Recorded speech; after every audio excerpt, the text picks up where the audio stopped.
बेटा देखिएगा, Doppler effect light का एक क्वेश्चन है, आपने लिख लिया है, क्वेश्चन लिख जरूर लेना, जिससे कि जब आप कभी नोट्स पढ़ते हैं तो उसमें मिल जाए। With what speed should a star move with respect to us, यानी हम ऑब्जर्वर है, हमारे रेस्पेक्ट में कितनी स्पीड से स्टार मूव करे, तो पता है वो स्पीड v से डिनोट की जाती है, जिसे हमने बोला था relative velocity of air, relative velocity of source with respect to observer, ये v हो गया। So that the beam of wavelength of this, ये वेवलेंथ ट्रू वेवलेंथ है बेटा, देखो ये इज ऑब्जर्व एट दिस, मतलब ये वेवलेंथ इतनी नजर आए, तो इसका मतलब जानते हैं बेटा यहां क्या है, ये लैम्डा है ट्रू वेवलेंथ, 460 नैनोमीटर में ही रख लेते हैं पहले, और बेटा ये लैम्डा डैश है, ये 460.8 है, तो इसका मतलब डेल्टा लैम्डा क्या आया, डेल्टा लैम्डा हो गया बेटा नई वेवलेंथ में से ओरिजिनल को माइनस करो, तो 460.8 0.8 नैनोमीटर। अब आप बताइएगा बेटा, delta lambda is known, v has to be calculated, lambda is known, c speed of light 3 into 10 power 8 metre per second होता है, हमें सबको पता है। फॉर्मूला आप ये लगा लो, delta lambda equal to lambda into v by c होता है। नैनोमीटर और मीटर पर सेकेंड से कोई फर्क नहीं पड़ता, क्योंकि अगर ये नैनोमीटर में है तो ये भी नैनोमीटर में है, तो आप देखो डेल्टा लैम्डा को 0.8 कर लो, लैम्डा को 460 कर लो, v आपको निकालना है 3 into 10 power 8 करो, और जरा बेटा सॉल्व करके v की वैल्यू बताओ कितना आता है। v equal to 0.8 into 3 into 10 power 8 upon 460, 2.4 upon 46 10 power 7 हो जाएगा, 0.0521 into 10 power 7 metre per second आएगा, 5.21 into 10 power 5 metre per second आएगा। किलोमीटर में कर दो तो बेटा 5.21 into 10 power 2 kilometre per second है, तो आप देखो 5.21 इंटू 10 पावर 2 है, यानी 521 किलोमीटर पर सेकेंड। तुम्हारे मन में ये आएगा कि वो स्टार जो है हमारी तरफ अप्रोच कर रहा है या दूर जा रहा है, तो आप बताओ बेटा, वेवलेंथ जो है इतने से बढ़ के इतनी गई, तो जब वेवलेंथ बढ़ती है इसका तो फ्रीक्वेंसी घटती है, और फ्रीक्वेंसी घटती थी जब दूर जाते हैं, तो देखो क्या लिखोगे, wavelength is increasing, it means frequency is decreasing, इसका मतलब star is moving away, because since lambda increases hence star moves away.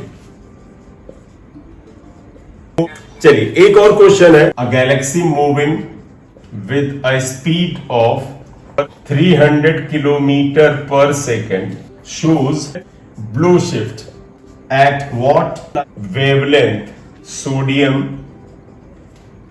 line of 589.0 nanometre will be observed।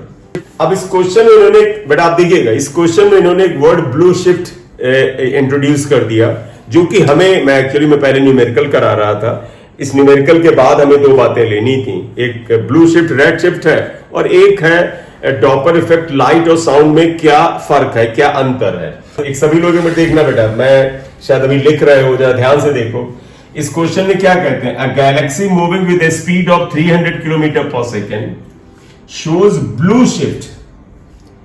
फिर आगे हम बाद में करेंगे, हम पहले ब्लू शिफ्ट की बात कर लें कि what is blue shift, and एक वर्ड होता है रेड शिफ्ट। तो इसी क्वेश्चन के सोल्यूशन के अंदर ही आप एक नोट डाल दीजिए और फिर हम सॉल्व करते हैं। तो यहां ये एक नोट डाल दीजिएगा, सोल्यूशन भी हो गया, इसी में हम एक नोट लिखेंगे, और नोट में आएगा ब्लू शिफ्ट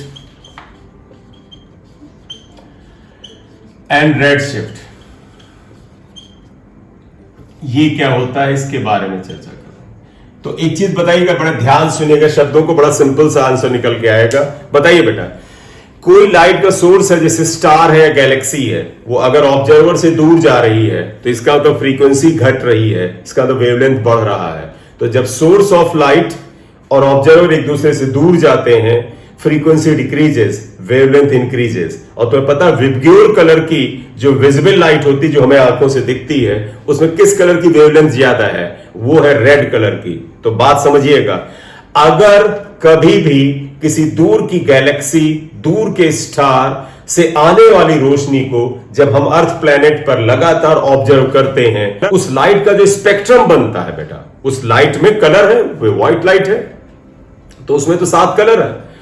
तो अगर किसी गैलेक्सी से आने वाली लाइट का स्पेक्ट्रम हमारे प्लैनेट पर या ऑब्जर्वर के द्वारा बनाया जाता है और इस स्पेक्ट्रम को लगातार ऑब्जर्व किया जाता है, और अगर ये दिखता है कि वो स्पेक्ट्रम रेड कलर की तरफ शिफ्ट हो रहा है, विबग्योर में से रेड कलर की तरफ हल्का सा शिफ्ट कर रहा है, तो इसका मतलब है उसकी वेवलेंथ बढ़ रही है, और वेवलेंथ बढ़ने का मतलब कि फ्रीक्वेंसी घट रही है, और फ्रीक्वेंसी घटने का मतलब है वो स्टार, वो गैलेक्सी हमसे दूर जा रही है। तो जब भी कोई स्टार या गैलेक्सी रेड शिफ्ट शो करती है अपने स्पेक्ट्रम में, इसका मतलब wavelength is increasing and therefore it is moving away.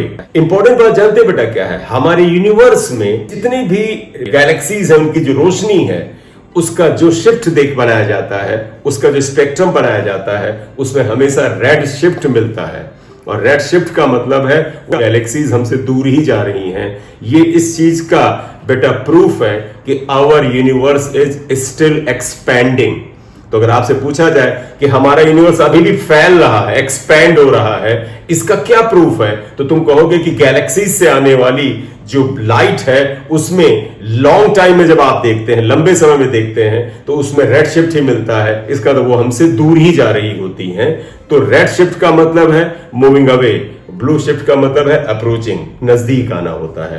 तो हम यहां पर वही लिखने जा रहे हैं, if spectrum of light coming from other galaxies show shift towards red colour of the spectrum, then it means lambda increases, hence that galaxy moves away from us. It is called redshift. इसे redshift कहते हैं।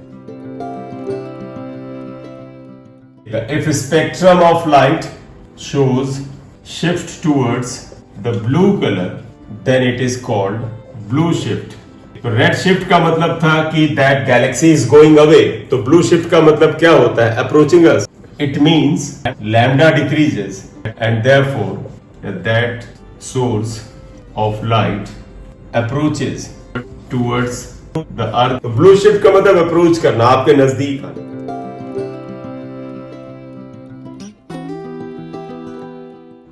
इन our universe galaxies show red shift, which means our universe is expanding, still expanding. अब जरा question को पकड़ो बेटा, जरा सा ध्यान दो, क्वेश्चन पे आइए। देखो क्या कहते हैं, a galaxy moving with a speed of 300 kilometre पर second shows a blue shift। तो सोल्यूशन में अगर आप आइए तो गैलेक्सी की रिलेटिव वेलोसिटी दे रखा है 300 किलोमीटर पर सेकंड, कन्वर्जन बाद में देख लेंगे। ऑन ब्लू शिफ्ट आ रहा है, ब्लू शिफ्ट का मतलब हुआ it is approaching, approaches, that is lambda decreases, lambda घट रहा है। बोलिए बेटा, क्लियर? तो कहते हैं at what wavelength sodium line of this, यानी ट्रू वेवलेंथ ये है। तो कहते हैं नई वेवलेंथ क्या होगा, यही तो पूछा इन्होंने। तो इन्होंने क्या पूछा, देखो लैम्डा इज गिवन 589 नैनोमीटर में ही पड़ा रहने दो। कहते हैं at what wavelength they appear, मतलब इन्होंने लैम्डा डैश पूछा है।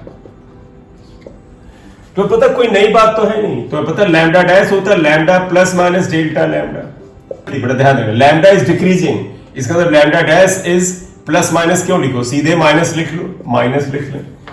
डेल्टा लैम्डा क्या था, लैम्डा v बाई सी, इसका मतलब lambda dash equal to lambda 1 minus v by c आता है, ये फार्मूला लग जाएगा। Lambda dash we have to find out, lambda is 589, 1 minus v बेटा 300 है, किलोमीटर है बेटा, 300 किलोमीटर है, मीटर में कर लो 10 power 3 upon 3 into 10 power 8। Solve करें बेटा, देखो 10 पावर 3 और 2 ये भी लो 10 पावर 5, तो ये आप इसमें खत्म करें तो 10 पावर 3 आएगा, ये इससे कैंसिल हुआ, 10 पावर 3 ऊपर चला जाएगा माइनस में, तो 589 1 माइनस 10 पावर माइनस 3। देखो लैम्डा डैश क्या आ जाएगा 589, मैं तो कैलकुलेशन मल्टीप्लाई कर देता हूं, देखो 589 इसमें हुआ माइनस 589 इंटू 10 पावर माइनस 3 हुआ, तो 589 माइनस, ये डेसिमल शिफ्ट करो तो 0.589 आ जाता है। बेटा इसमें से इसे माइनस करो, देखो कितना आ रहा है, 588.411 नैनोमीटर। तो वेवलेंथ इतनी हो जाएगी, यानी 589 से बहुत ही थोड़ा सा घटेगा, इतना फर्क आएगा, ये नई वेवलेंथ आएगा। बोले सब लोग समझ गए?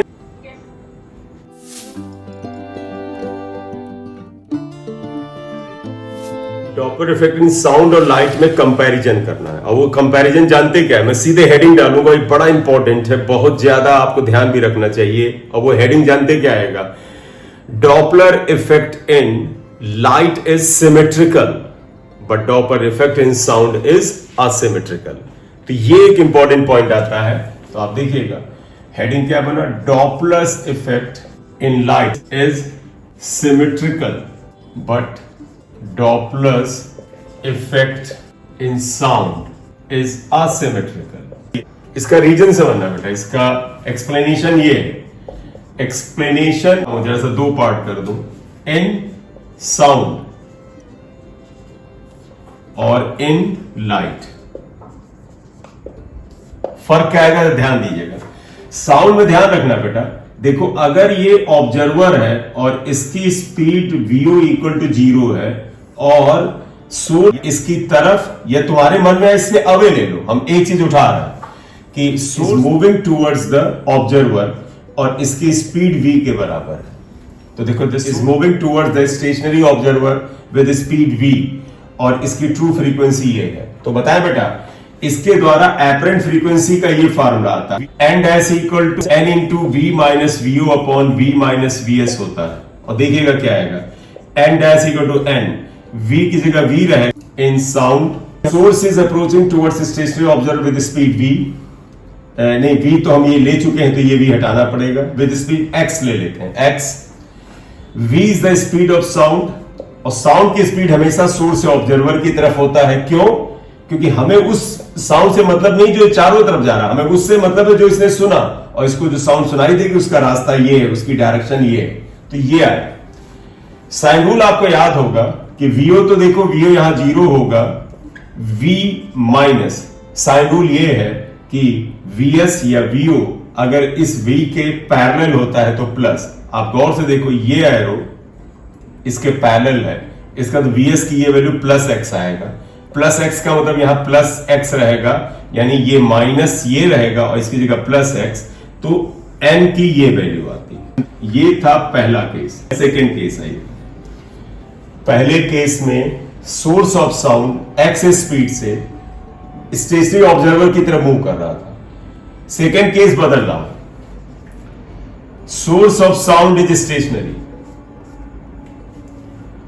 Observer is here and observer is approaching toward the source with speed x।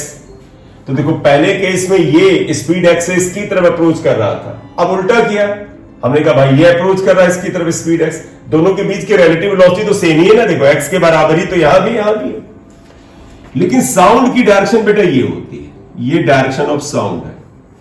अब यहां बताइएगा एपरेंट फ्रीक्वेंसी का फार्मूला क्या आता है, n into v minus vo upon v minus vs, n dash equal to n v minus, जरा vo पे आइएगा बेटा, देखिए सोर्स से साउंड इधर जा रहा है, ये v की डायरेक्शन ये है, और अगर आप देखो तो vo का एरो बाईं तरफ, सॉरी vo का एरो दाहिनी तरफ है, ये बाईं तरफ है, v के अपोजिट है, तो वास्तव में vo जो x लिया गया माइनस x होगा। मैं रिपीट कर रहा हूं, डायरेक्शन ऑफ साउंड सोर्स से ऑब्जर्वर की तरफ होता है, ये एरो है, ऑब्जर्वर इधर जा रहा तो इसकी डायरेक्शन इसके अपोजिट है, इसलिए माइनस एक्स आएगा। अब अगर इस फॉर्मूले में लिखें तो देखो v minus x upon v minus vs is 0, ये 0 आता है, तो n double dash is equal to n v plus x upon v आता है, ये सेकेंड वैल्यू आई। अब बड़ा ध्यान से सुनिएगा, क्या ये फार्मूला यानी ये वैल्यू जो कि v upon v minus x into n है, और ये वैल्यू जो v plus x upon v into n है, क्या दोनों वैल्यू सेम है? नहीं है। तो अगर गौर से देखो साउंड में डॉपलर इफेक्ट में असिमेट्री दिख रही है, असिमेट्री क्यों? इस केस में भी देखो, ऑब्जर्वर को आपने स्टेशनरी माना है, सोर्स की तरफ एक्स स्पीड से चल रहा है, यानी रिलेटिव वेलोसिटी तो एक्स ही थी, और इस वाले केस में आपने सोर्स को रोक दिया है और ऑब्जर्वर को इसकी तरफ ले चल रहे हैं आप, और रिलेटिव वेलोसिटी अभी भी एक्स ही थी। लेकिन रिलेटिव वेलोसिटी सेम होने के बावजूद भी इस केस में एपरेंट फ्रीक्वेंसी अलग है और इस केस में एपरेंट फ्रीक्वेंसी अलग है। If the observer is approaching towards the stationary source and in other case source is approaching towards the stationary observer with the same speed. In both cases, although relative velocity is same, but the apparent frequencies are different. ये symmetry नहीं बता रहा है, answer का अलग अलग आना asymmetrical बता रहा है, therefore Doppler effect in sound is asymmetrical. हालांकि लाइट के केस में whether the source of light is approaching towards the observer or the observer is approaching towards the source with the same speed, in both cases apparent frequency will be the same. There is no change whether the observer is approaching or the source is approaching. There must be the equal relative velocity between source and observer. In case of light, in both the cases apparent frequency will be the same. Hence you can say that the Doppler effect in sound is asymmetrical but light is symmetrical. From equation 1 and 2 it is clear that frequencies are different in both cases, although relative velocity between the source and observer is same in both cases. It shows that Doppler effect in sound is asymmetrical. बोले बेटा, clear? ठीक, सभी लोग समझ गए ना asymmetrical क्यों? If we apply same type of cases in light, then result will be same in both the cases. It shows that Doppler effect in light is symmetrical. ठीक है, तो Doppler effect in light symmetrical है और sound में asymmetrical है। Reason क्या है बेटा? रीजन ये है, तुम्हें याद है बेटा कि लाइट की स्पीड पर जो सोर्स होता है उसकी स्पीड का कोई फर्क नहीं पड़ता है। लाइट की स्पीड पर सोर्स की, मतलब तुम्हें ये पता होगा थ्योरी ऑफ रिलेटिविटी से कि अगर एक सोर्स ऑफ लाइट रुका हुआ है तो भी स्पीड ऑफ लाइट जो है वो 3 × 10⁸ है। लेकिन अगर सोर्स खुद भी कुछ गति से चल रहा है, वो चाहे ऑब्जर्वर की तरफ चले चाहे उससे दूर चले, लेकिन लाइट के स्पीड में सोर्स की स्पीड रिलेटिव वेलोसिटी और in day to day life जैसा नहीं जुड़ता है। कि डॉपलर इफेक्ट इन लाइट जो होता है is independent of the speed of source और observer, because Doppler effect in light is independent of the speed of source or observer, but Doppler effect in sound depends upon speed. Speed का मतलब does not depends upon velocity, word लिख देना है। velocity से क्या होता है, direction भी आ जाता है, तो ये does not depend upon velocity of, तो ये क्या था, does not depend, मैं रिपीट कर दूं, because Doppler effect in light is independent of the velocity of source or observer, but Doppler effect in sound depends upon the velocity of source and observer. तो इसलिए यहां asymmetry होती है। Speed of light constant ही बनी रहती है।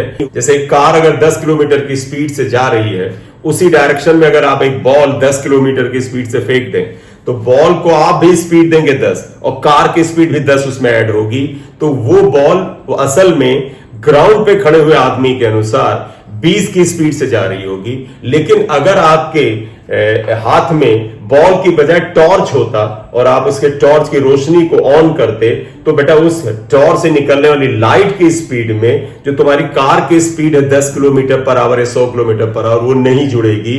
वो जो सड़क पे खड़ा हुआ आदमी है उसको स्पीड ऑफ लाइट 3 × 10⁸ ही नजर आएगी। उसमें वो केस नहीं होगा जो कि हमने मैकेनिक्स में केस अभी समझाया वैसा था। बोलिए, बात क्लियर है? इस नंबर एनसीईआरटी में बोल रहा हूं, आप लिख लें। 389 पर एग्जाम्पल 10.2 दे रखा है एनसीईआरटी में, और इस एग्जाम्पल में इन्होंने बेटा ये थोड़े से statement based reasoning based question दे रखे हैं, तो इसको तुम कर लेना। पेज 359, ये क्लास 12 का पार्ट 2, क्लास 12 के एनसीईआरटी पार्ट 2 में पेज नंबर 359, और इसमें एग्जाम्पल 10.2, इसमें 3 इन्होंने स्टेटमेंट बेस्ड क्वेश्चन दिए हैं और इनको आप जरूर कर लीजिएगा, ठीक है। सुपरपोजिशन ऑफ वेव डालो हेडिंग। तो सुपरपोजिशन ऑफ वेव से ही हम स्टार्ट लेंगे। ठीक, ओके, थैंक यू।